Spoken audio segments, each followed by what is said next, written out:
this book. "I've got this one spirit that's laying roses on me," said band member and lyricist Robert Hunter. "Roses, roses, can't get enough of those bloody roses. There is no better allegory for life, dare I say it, than roses." Grateful Dead and the United States government didn't agree on very much, but they seem to have agreed on this. My personal fascination with the Queen of Flowers began one gloomy afternoon in London in November 2003, while I was walking home from the tube and feeling sorry for myself. Suddenly, and for what seemed like the very first time, I noticed how many of the small front gardens of the terraced houses I passed every day had roses growing in them. I was especially struck by the fact that many of these rose bushes were still in bloom, even in late autumn. The discovery of colourful November roses cheered and inspired, and from that moment I started paying closer attention to roses. Soon after, I planted my first rose bushes in my East London garden. Peace and Zéphirine Drouin. I also began to study the history of the rose in earnest. When we moved to central France in 2005, I set about planting a very modest history of the rose garden there, focusing on 19th and mid-20th century hybrids, but also including, at one extreme, wild species roses, and at the other, contemporary English roses. Since 2010, I have lived much of the year in the Republic of Korea, where I teach at a university. Here, too, I grow roses, but I also regularly return to our house in France and, with help, manage to take care of and develop the garden.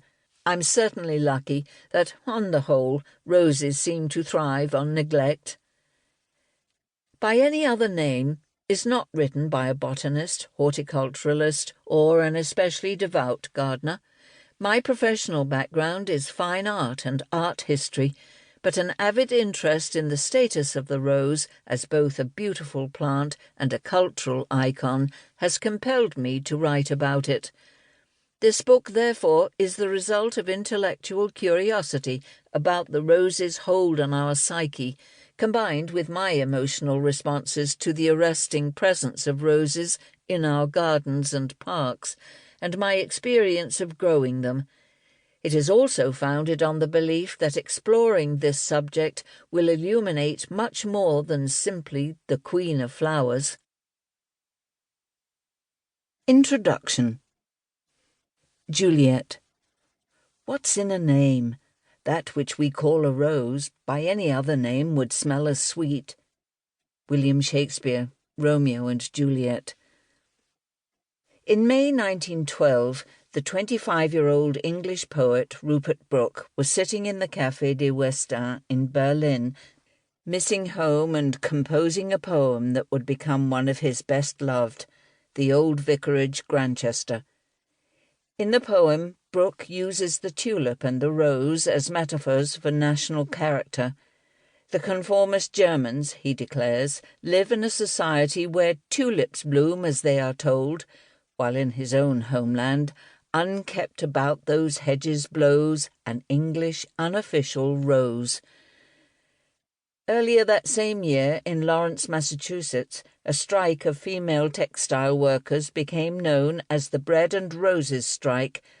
Not long before, the American women's suffrage activist Helen Todd had made an inspiring speech in which she declared, "Woman is the mothering element in the world, and her vote will go toward helping forward the time when life's bread, which is home, shelter, and security, and the roses of life, music, education, nature, and books, shall be the heritage of every child that is born in the country, in the government of which she has a voice." The phrase bread and roses quickly became a rallying cry for those advocating for women's and workers' rights, and went on to inspire both a poem and a popular song. Soon after the First World War, in which Rupert Brooke died, Ernst Junger, a citizen of the land he derided and against whom the war had primarily been fought, also appropriated the rose, but to very